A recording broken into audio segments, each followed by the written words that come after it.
Berlinde merhaba. I'm Dimitra Kiranoudi from DW Greek.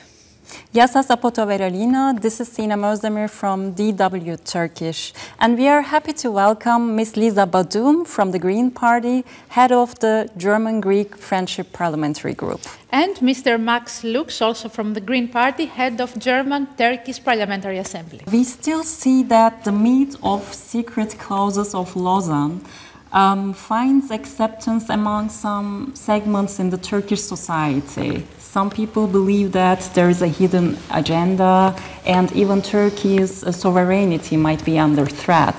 Is it possible to read the popularity of such meats in Turkey in relation to the declining trust in the West? You have many contacts in Turkey. Is there a decline in trust in the West in Turkey? That is what I can't really understand, because on the one side we see a lot of trust in the West coming from Turkey, and also Turkey wants to be protected by NATO if something would happen, but on the other side we see that there is not this trust towards the West when it comes to rhetoric, and especially when it comes to rhetoric towards Greek. So what can be done in your opinion to restore this trust?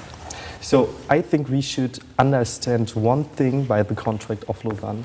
We should really understand that we can't envision Europe without Turkey and without Turkish people. So every step we take to strengthen our European house should be used to also engage with Turkey and to also have talks with Turkey how our negotiation could look like. July 24th marks 100 years since the Treaty of Lausanne, a peace treaty that sealed the end of World War I, the end of Ottoman Empire, and defined national borders. Among others, it shaped Greek-Turkish borders. A century later, Turkish President Erdogan questions the validity of this treaty at a time when Europe is experiencing the consequences of revisionism in Ukraine. How dangerous do you think is this revisionism for this region today? So thanks for having me. First of all, I think this Jubilee of the Treaty of Lausanne is a very important date for Europe, for Germany as well, because we have by far the biggest groups of Turkish and Greek origins all over Europe. So we should talk about this day. And I think first of all, it was a peace treaty. So since that day, there was no war between Turkey and Greece and in this region. So that's why I think this treaty is important till today, and it's important to keep this treaty and to keep peace in the region. That's why I think that what President Erdogan says is very dangerous, and our friendship groups, our parliamentary assemblies, we are working together against those aggressions. We work together for friendship. Mr. Lux, let's take a look at the concrete issues.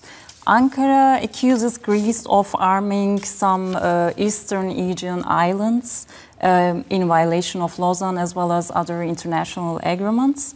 Minority rights and the expansion of the territorial waters are other disputed matters. How do you evaluate the claims of the Turkish side? So, if we look to this situation, we really can see that Greece is militarily much weaker than Turkey is. And that is why I can't understand this rhetoric coming from President Erdogan. And I would love to see Turkey taking our hands coming from Europe to build an European house together. But instead, he speaks about things that aren't possible. There is no threat coming from Greece towards Turkey, and this is why he should really stop this. He should also stop this to make it possible that we all can build a European house together with Turkey. And according to diplomatic sources and observers, there are some recent tentatives that may lead to a revival of Greek-Turkish dialogue, and Germany seems to support this idea. But what are the chances of success? How realistic is that, Mrs. Badum? So I think what is well known is the so-called earthquake diplomacy between Greece and Turkey. So when there was an earthquake in 1999 in Turkey and in Greece too, those two countries helped each other, and also when the earthquake in Turkey and Syria happened this year, Greece was the first country to help. So we see in situations of crisis there is two countries working together, but of course we need more of diplomacy in everyday relations. And I think there are good chances for that. I still have hope for that, because I think people of Greece and Turkey, so the population, I think there are a lot of relations between, a lot of common traces in culture, in everyday life, those people share from both Greece and Turkey. So I think it's basically the governments and the political relations which are hard and difficult. And just let me say one example. There was a new ferry connection between Thessaloniki and former Smyrna, now Izmir. And unfortunately, this ferry connection, they stopped it. But I think we need more of those initiatives in civil society between the countries. And I think that's where we can step in also with the parliamentarian assemblies and with the Turkish-Greek communities we have in Germany. While both countries are important to Germany and the EU, not least because they are both NATO members and also they are geostrategically important, Ankara accuses the EU of siding with its member state, which is Greece, on disputed issues. What are your thoughts on these accusations about the Union's stance? Where does neutrality begin and perhaps end for the EU? Not a neutrality like this needed, because you can see that one is militarily much stronger than the other. And so you see that there is no threat going on from Greece towards Turkey. And this is why it's very important that the European Union stands on the side of its member state, and its member state is Greece. And Greece is also a state that showed what Lisa just said, that shows that it's willing to help its neighbors when it's necessary. Greece was one of the first countries on site after the terrible earthquake in the beginning of this year. And I think this shows there is a possibility for Turkey to be a member of the European Union and also to benefit by being a member of the European Union. Turkey could benefit economically, politically, but also on human rights questions. And let me please add to your list that Turkey is not only a NATO member, it's also a member of the Council of Europe, even longer a member of the Council of Europe comparing to Germany. And so Turkey is responsible to implement what, for example, the European Court of Human Rights says. And being not willing to try to create peace with its neighbor Greece, and being not willing to implement the responsibilities coming from the European Convention on Human Rights shows that Turkey is not going into the direction of the European Union, sadly.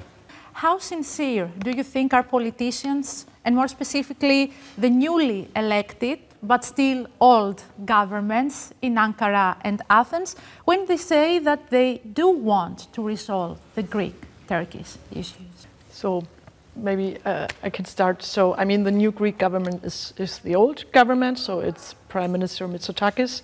And he also initiated the earthquake diplomacy during this year, so this is a good sign. I'm not quite sure where he is, where the asylum question is discussed. So I think Greece has some serious issues of human rights violation at the European border. And I don't know if how the dialogue is going with Turkey and with the European Union on the question of asylum seekers. I think this is a big problem. Maybe you can say something about that too.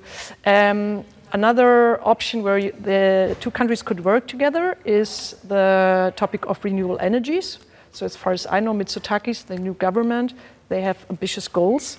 And I think, in my opinion, it would be great to progress renewable energies, but to not progress the gas fields in the Mediterranean Sea, because I think it would be a source of more conflict between Greece, Turkey, Cyprus, and the whole region. So I think there are good possibilities for better relations, but we have to see what the government is intending to do. And Mr. Lux?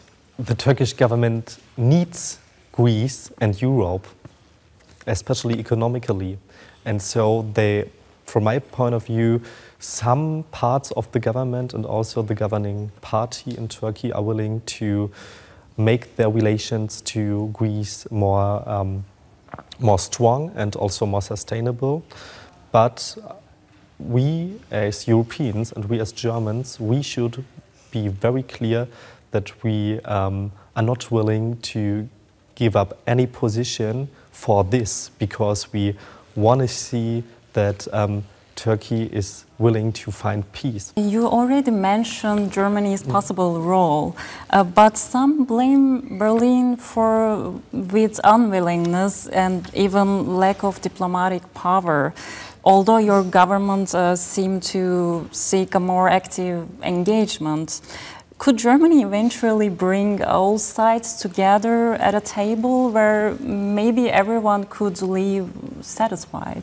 You know, looking to my electoral district, I find restaurants that are jointly operated by Pontic Greeks and Western Thrace Turks.